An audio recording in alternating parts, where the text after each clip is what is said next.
Hello everyone, সকলকে আমার YouTube channel knowledge bank টুকুতে স্বাগত। আজকে আমি তোমার আগের ক্লাসে আমরা কিন্তু রায়োমেট্রিক প্রশ্নবিচিত্রা ক্লাস 5-এর, ঠিক আছে, পঞ্চম শ্রেণীর পরিবেশের প্রথম যে স্কুলটা ছিল সেই স্কুলের অ্যান্সার কিন্তু আমি আজ ভিডিও আলোচনা করে নিয়েছি অলরেডি। ঠিক আছে, আজকে যেটা আলোচনার বিষয় হচ্ছে সেটা হচ্ছে 2 নম্বর স্কুল, সেটা হচ্ছে তোমার বানা বানামালি চট্ট হাই স্কুল এইচএস। ঠিক আছে, বানামালি চট্ট হাই স্কুলের যে সমস্ত কোশ্চেনগুলো আছে সমস্ত কোশ্চেনের অ্যান্সার আমি আজকের এই ভিডিও আলোচনা করব। ঠিক আছে, আজকে হচ্ছে 2 নম্বর স্কুল, সেট হচ্ছে 2। তার আগে বলবো, চ্যানেল নতুন থাকলে চ্যানেলটিকে সাবস্ক্রাইব করে নিও এবং তার সাথে সাথে পাশে থাকা বেল আইকনটি ক্লিক করে নিও, যেন পরের ভিডিও দিলে তোমরা সেই ভিডিওটার নোটিফিকেশন সঙ্গে সঙ্গে পেয়ে যাও। ওকে, তাহলে শুরু করা যাক। প্রথমে কি বলেছে যে সঠিক উত্তরটি নির্বাচন করো। ফার্স্ট কোশ্চেন বলছে যে হাড়ের জোরকে একসঙ্গে বলে। অ্যান্সার হবে অপশন খ, অস্থি সন্ধি। যে হাড়ের জোরকে একসঙ্গে বলা হয় কি বলতো, অস্থি সন্ধি। তারপরে নেক্সট কোশ্চেন, যে প্রদত্ত কোন রোগের জন্য ডট চিকিৎসা করতে হয়, অর্থাৎ ডিওটি ডট চিকিৎসা করতে হয়। অ্যান্সার হবে অপশন খ, যক্ষা রোগের জন্য। প্রদত্ত কোন রোগের জন্য ডট চিকিৎসা করতে হয়, সেটা হচ্ছে যক্ষা রোগের জন্য। নেক্সট কোশ্চেন, যে সাহেব বাঁধ কোথায় দেখা যায়। অ্যান্সার হবে অপশন ক, পুরুলিয়ায়। সাহেব বাঁধ কোথায় দেখা যায়, সেটা হচ্ছে পুরুলিয়ায়। নেক্সট, কোন মাটিতে বালি ও কাদা সমান থাকে। অ্যান্সার হবে অপশন গ, দোআঁশ মাটিতে। দোআঁশ মাটিতে কাদার পরিমাণ এবং বালির পরিমাণটা কী বলতো, সেম। এবার আসছি আমরা শূন্যস্থান পূরণ করো। শূন্যস্থান পূরণ করো, দেখো প্রথম যে কোশ্চেনটা আছে বলেছে যে হাড়গুলির অস্থিসন্ধিতে যে দড়ির মতো জিনিস লাগানো থাকে তাকে ড্যাশ বলে, তাকে বলে ড্যাশ। অ্যান্সার হবে লিগামেন্ট। কী বলা হয়, লিগামেন্ট বলা হয়। হাড়গুলির অস্থিসন্ধিতে যে দড়ির মতো জিনিস দিয়ে লাগানো থাকে সেগুলিকে আমরা লিগামেন্ট বলবো। নেক্সট কোশ্চিন, যে ত্বকের ড্যাশ অতিবেগুনি রশ্মি শুষে নিয়ে ক্যান্সার আটকে। অ্যান্সার হবে মেলানিন। কী বলতো, মেলানিন। এটা কোশ্চিনটা হচ্ছে ভেরি ভেরি ইম্পর্টেন্ট কোশ্চিন, যে ত্বকের মেলানিন অতিবেগুনি রশ্মি শুষে নিয়ে ক্যান্সার আটকায়। তারপরে কোশ্চিন দেখো, যে গন্ধ গোকুলের অপর নাম ড্যাশ। অ্যান্সার হবে ভাম বিড়াল। গন্ধ গোকুলের অপর নাম কি, গন্ধ গোকুলের অপর নাম হচ্ছে ভাম বিড়াল। ভয়াকার ম, ভাম, বয়ের সিড এবং ডায়াকার ল, ভাম বিড়াল। নেক্সট, কেঁচো মাটির ড্যাশ উপাদান। কেঁচো মাটির হচ্ছে জৈব উপাদান। অ্যান্সার হবে কি বলতো, জৈব উপাদান। আশা করছি বুঝতে পেরেছো। নেক্সট, বাম স্তম্ভের সঙ্গে ডান স্তম্ভ মেলাও। প্রথমে দেখো কি আছে, প্রথমে আছে 3-1 নম্বর, যে বিসিজি। বিসিজি, এটা অ্যান্সার হবে অপশন ক, টিকা। বিসিজি একটা কি বলতো, টিকা। তারপর হচ্ছে ঔষধি গাছ। ঔষধি গাছ হচ্ছে অ্যান্সার অপশন গ, মেহেন্দি। আর গৌর হচ্ছে অপশন ক, ভারতীয় বাইসন। এই হচ্ছে বাম স্তম্ভ অংশ, ডান স্তম্ভ মেলাও। এবার নেক্সট কোশ্চেনগুলো আছে, যে একটি বাক্যে উত্তর দাও। যে কোনো 4টি বলেছে, আমরা কিন্তু সবটা কোশ্চেনের অ্যান্সার করব। ঠিক আছে, প্রথম কোশ্চেন বলছে যে স্টেটোস্কোপ কে আবিষ্কার করেন। এগুলো আমরা যে বাকি যে কোশ্চেনগুলো আছে, বাকি কোশ্চেনগুলো আমরা নিচে কিন্তু পিডিএফ আকারে দিয়েছি, সেখান থেকে আমি কিন্তু বলছি। ঠিক আছে, তো প্রথমে 4 দাগের কোশ্চেন নিয়ে আলোচনা করব। 4 দাগের কী বলেছে, যে একটি বাক্যে উত্তর দাও যে কোনো 4টি। আর তার আগে বলবো, চ্যানেল নতুন থাকলে চ্যানেলটিকে সাবস্ক্রাইব করে নিও, যেন পরের ভিডিও দিলে তোমরা সেই ভিডিওটার নোটিফিকেশন সঙ্গে সঙ্গে পেয়ে যাও। ঠিক আছে, এবং পাশে থাকা যে বেল আইকনটা আছে সেটাকেও ক্লিক করে নেবে। তাহলে কোশ্চেনে আসি, যে ফার্স্ট কী বলেছে, 4-এর একটি বাক্যে উত্তর দাও। প্রথম কোশ্চেন বলেছে যে স্টেথোস্কোপ কে আবিষ্কার করেন। অ্যান্সার হবে রেনে রেনে লায়নেক স্টেথোস্কোপ আবিষ্কার করেন। ঠিক আছে, তারপরে 4-এর 2 নম্বর কোশ্চেন দেখো। 4-এর 2 নম্বর কোশ্চেন বলেছে যে নখ ফ্যাকাশে হয়ে যাওয়া। নখ ফ্যাকাশে হয়ে যাওয়া কোন রোগের লক্ষণ। নখ ফ্যাকাশে হয়ে যাওয়া কোন রোগের লক্ষণ। নখ ফ্যাকাশে হয়ে যাওয়া রক্তাল্পতা বা অ্যানিমিয়া রোগের লক্ষণ। 3 নম্বর হচ্ছে গন্ডারের খড়গ আসল কি।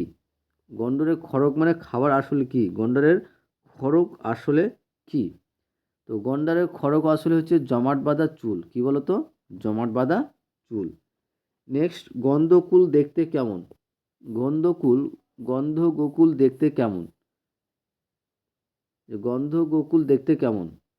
অ্যান্সার হবে গন্ধ গোকুল দেখতে অনেকটা বিড়ালের মতো, গায়ে ছোট ছোট ছোপ দাগ থাকে এবং এদের লেজটি বেশ লম্বা ও ঝোপালো। তারপর হচ্ছে বাউর কাকে বলা হয়? ঠিক আছে, কোশ্চেন বলেছে যে বাউর কাকে বলা হয়, বাউর কাকে বলে? নদীর বাঁক বদলানোর ফলে, নদীর বাঁক বদলানোর ফলে মূল নদী থেকে বিচ্ছিন্ন হয়ে যাওয়া অশ্বক্ষুরাকৃতির জলাশয়কে বাঁওড় বলে হয়। নদীর বাঁক বদলানোর ফলে মূল নদী থেকে বিচ্ছিন্ন হয়ে যাওয়া অশ্বক্ষুরাকৃতির জলাশয়কে বাঁওড় বলে। ঠিক আছে, এই হলো আমার 4 দাগের কোশ্চেন। এবার আসছি আমরা 5 দাগের কোশ্চেনের অ্যান্সার নিয়ে।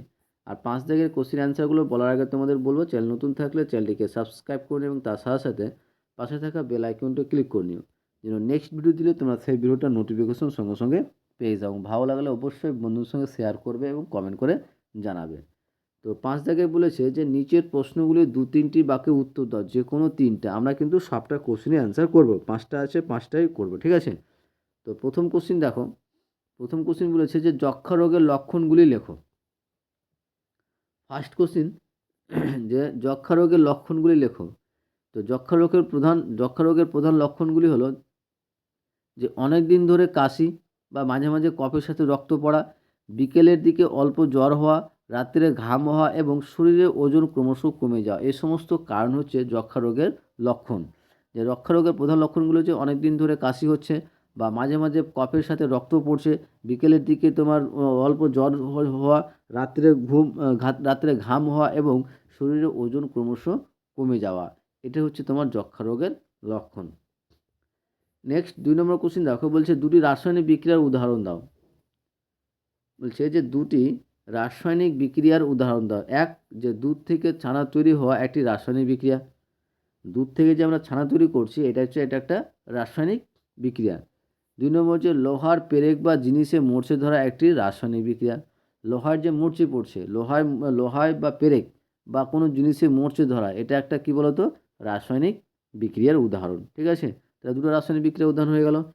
তারপরে নেক্সট 3 নম্বর কোশ্চেন দেখো, ভেরি ভেরি ইম্পর্টেন্ট কোশ্চেন, যে ওআরএস কীভাবে বাড়িতে তৈরি করা হয়। ঠিক আছে, ওআরএস তোমার বাড়িতে কীভাবে তৈরি করবে সেটা পদ্ধতি কি, যে 1 গ্লাস ফুটিয়ে ঠান্ডা করা জলে 1 চামচ চিনি, 1 গ্লাস জলকে ফুটিয়ে 1 গ্লাস ফুটিয়ে ঠান্ডা করা জলে, মানে 1 গ্লাস জল নেবে, সেটাকে জলে ফুটাবে, সেটাকে ঠান্ডা করবে, ঠান্ডা করে সে 1 চামচ চিনি এবং 1 চিমটি নুন ভালো করে মিশিয়ে নিলেই বাড়িতে ওআরএস তৈরি করা যায়। তাহলে 1 গ্লাস ফুটিয়ে ঠান্ডা করা জলে যদি 1 চামচ চিনি এবং 1 চিমটি নুন ভালো করে যদি মিশিয়ে দেওয়া হয়, তাহলে সেটাই কিন্তু কী বলতো একটা ওআরএস তৈরি হয়ে যাবে। 4 নম্বর কোশ্চেন, যে চামড়াকে শরীরের বর্ম বলা হয় কেন? চামড়াকে শরীরের বর্ম বলা হয় কেন? যে চামড়াকে শরীরের বর্ম বলা হয় কেন? যে চামড়াকে শরীরের বর্ম বলা হয় কারণ চামড়া শরীরের ভেতরের মাংসপেশি ও অঙ্গ প্রত্যঙ্গে বাইরের আঘাত এবং রোগ জীবাণুর আক্রমণ থেকে রক্ষা করে। চামড়া শরীরের ভেতরের মাংসপেশি ও অঙ্গ প্রত্যঙ্গকে বাইরের আঘাত থেকে এবং রোগ জীবাণুর আক্রমণ থেকে রক্ষা করে। তাছাড়া বর্ম যেমন যুদ্ধক্ষেত্রে শরীরকে রক্ষা করে, চামড়াও তেমনি আমাদের রক্ষা করে বলে একে শরীরের বর্ম বলা হয়। বর্ম যেমন যুদ্ধক্ষেত্রে শরীরকে রক্ষা করে, তেমনি চামড়াও আমাদেরকে রক্ষা করে, এই জন্য চামড়াকে শরীরের বর্ম বলা হয়। নেক্সট এবং এই স্কুলের লাস্ট কোশ্চিন, আর লাস্ট কোশ্চিনটা বলার আগে তোমাদের বলবো, লাস্ট কোশ্চিন অ্যান্সারটা বলার আগে তোমাদের বলবো, অবশ্যই চ্যানেল নতুন থাকলে চ্যানেলটিকে সাবস্ক্রাইব করে নিও এবং তার সাথে সাথে পাশে থাকা বেল আইকনটা ক্লিক করে নিও, যেন নেক্সট ভিডিও দিলে তোমরা সেই ভিডিওটার নোটিফিকেশন সঙ্গে সঙ্গে পেয়ে যাও। ভালো লাগলে অবশ্যই বন্ধুদের সঙ্গে শেয়ার করবে এবং কমেন্ট করে জানাবে। তাহলে 5 নম্বর কোশ্চিন বলেছে যে কোনো অঞ্চলের জীববৈচিত্র্য কেন সংরক্ষণ করা উচিত? কোনো অঞ্চলের জীববৈচিত্র্য কেন সংরক্ষণ করা উচিত? অ্যান্সার হবে যে প্রকৃতির ভারসাম্য বজায় রাখার জন্য জীববৈচিত্র্য সংরক্ষণ করা জরুরি। প্রকৃতির ভারসাম্য বজায় রাখার জন্য জীববৈচিত্র্য সংরক্ষণ করা জরুরি। প্রতিটি জীব একে অপরের উপর নির্ভরশীল, তাই কোনো একটি প্রজাতি হারিয়ে গেলে পুরো খাদ্য শৃঙ্খলা ও পরিবেশের ক্ষতি হতে পারে। এই জন্য কোনো অঞ্চলের জীববৈচিত্র্য সংরক্ষণ করা উচিত।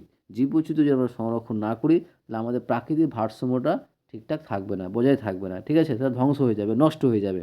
তাই কেন সংরক্ষণ করা উচিত, সেটা হচ্ছে প্রকৃতির ভারসাম্য বজায় রাখার জন্য জীববৈচিত্র্য সংরক্ষণ জরুরি।